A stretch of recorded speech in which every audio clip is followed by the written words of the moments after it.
Welcome everyone, Marvelous Mike here today. Today I wanted to discuss the topic of having multiple buying accounts when doing online arbitrage. Now I know for some it might be a weird topic, but a lot of retailers are cracking down on it. So on today's agenda, we're going to discuss online arbitrage, different retail stores and their policies, and then we're going to touch on the subject of having multiple PO boxes. So without further ado, let's begin.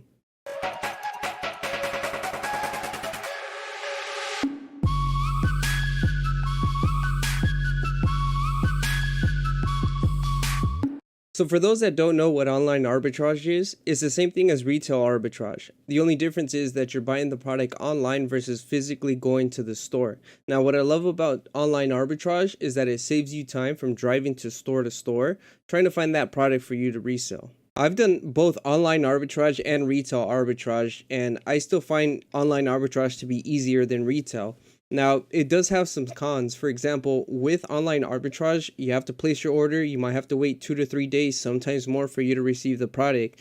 Now, if you would physically go to the store, you buy the product, you have it on hand, and you can even ship it out that same day. The other con is that when you buy a product online, it might not look exactly how it looks like on the picture. For example, let's say you buy a fabric softener and it has a certain scent. When you receive it, it has a completely different scent or it's scentless. Now, because of that, depending on the retail store's exchange policies, you're either going to have to go to the store physically, exchange the product, or you're going to have to reship it or have them ship you a different one, and then you get to keep that one depending on their policy and who you get on their customer service line. And even with the pros and cons laid out, I still feel that online arbitrage is easier and more convenient when doing FBA than doing retail arbitrage. But that's not to say that you can't be successful doing retail arbitrage. Now let's get into the retail stores to see which ones you guys should be looking at when doing online arbitrage, because there's hundreds of them. So number one, my personal favorite is Target. Now, I think Target stores have a great variety of products for individuals doing OA and RA. So if you're just starting out, I can guarantee you that you'll be able to find products that you're ungated for just by looking at Target. Now, the one thing that I really do like about Target is their 90-day return policy without questions. So let's just say, for example, that you find a product, you're ungated, and you start selling that product. Now, you're doing fine, but then other competitors start coming into that listing, and then a price war happens and they drive the price down, which occurs a lot. Now, you can recall that product and return it back to Target within 90 days and then get some of your money back. Number two, Walmart is the next store that I like to look at. Now, Walmart has almost the same type of return policy that Target does. However, Walmart does have a holiday return policy in the sense that there's some products that if you buy between October 28th and December 25th, you only have either 15, 30, or the standard 90 days to return that product. So you're going to want to look at the receipt, see what type of product it is. You might have to even ask customer service or a cashier when you can return that product. Number three, the next store to look at is Walgreens. Now, when I first started doing online arbitrage, Walgreens was one of the first stores that I started looking at. You can find great products. You can make a lot of money doing so just by looking at products at Walgreens. I still continue to make pretty decent money just by looking at Walgreens when doing online arbitrage. Now, their return policy is different. They only have a 30-day standard return policy, and you have to have a receipt. So one of the things that I really dislike about buying online with Walgreens is that their packaging is not all that great. I've had multiple returns, especially if they're liquid items. They don't put them in poly bags or they don't tape them properly. Or if they're heavy items, sometimes I'll get a box, the UPS or FedEx, on track, they'll deliver it. The package is either open, some products are missing because they dropped and UPS just put a tape on it. So that's the bad thing about them. However, I still make pretty good money just by looking at Walgreens.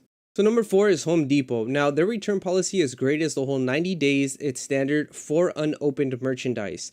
However, I have returned merchandise that was opened, and I didn't have any issues with this. So far, I haven't had any issues with Home Depot when returning products. Even if you don't have your receipt, they can look it up by the system, just as long as you have the credit card that you used to buy it. If you bought it with cash at the physical store, you might have an issue. So I do recommend you keeping using a credit card, even if you're doing retail arbitrage. Now, I do not recommend Home Depot if you're just starting off doing online arbitrage, only because the tools category, there's a lot of gated categories, gated products on that. So if you're just starting out, you might have to spend a lot of time looking for products to see what you can sell, what products you're ungated on. But once you do become auto ungated tools, it has a great potential to make a lot of money. Number 5, the last one, which is Lowe's. Now, this is another great hardware store that I've made a lot of money on. Now, depending on if you're buying tools or if you're buying electronics, the return policy is different. So you're going to want to look at your receipt, see what products you're buying. That way you know for sure when you can return the product if you need to return it. The other best thing to do is either call customer service, ask a cashier, or look at the contact the return people there at the store. They're very great, very knowledgeable. Now, with this store, it also has a specific return policy for winter/gift items. Some of these items, they have to be returned within the same season or else they won't return it. They won't accept your returns. Other than that, Lowe's also has the standard 90-day return policy. Now, the last thing that I want to touch on is having multiple post office boxes. Now, I know some of you guys are going to ask me, Mike, why do I want to have multiple P.O. boxes and why don't I just have the items shipped to my house? I mean, I'm buying them online anyways. That's good. But the problem is that some of the big box retailers are now cracking down on resellers.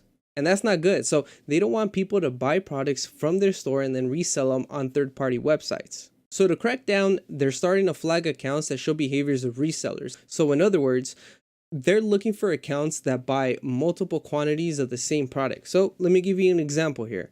Let's say I want to buy a Downy product and I want to buy a quantity of 20. Now, if I do this 3 to 4 times a month, my account's going to get flagged as a reseller. However, if I have 2 to 3 multiple post office boxes, my account's going to look normal. I know some of you guys are going to say, well, okay, let's just say you have 3 PO boxes and I buy a quantity of 20 each time, that's 60. Yes, that's correct. It's still going to look weird because it's 20, 20, 20. Under your same name, that's fine, but it's a different address. Your account's not going to get flagged. Trust me, I've done this multiple times. So how does this work? Now, when you go to the post office, you can simply just buy the small PO box. I think it's like 60 bucks. I can't think of it off the top of my head. And if the package doesn't fit in your small PO box, if your post office has those big containers, all they're gonna do is put a key in your in your PO box. You're gonna grab that key, go to the locker, open it. Your product's gonna be there, right? Now, if they don't have a locker, they're just simply gonna put a yellow slip in your PO box. You're gonna grab that slip, go to the front counter, hand it to them, and then they'll bring the boxes to you. It doesn't matter the weight. I've actually had a product that was 60 pounds shipped to me, no issue. So with that, I'd like to thank you guys so much for listening and watching the video. If you guys have any questions, feel free to comment down below. I'll try to answer any question to the best of my knowledge. If you guys haven't liked the video, please feel free to like the video and also subscribe to the channel for more content. My name is Marvelous Mike, and I'll see you guys later. Adios.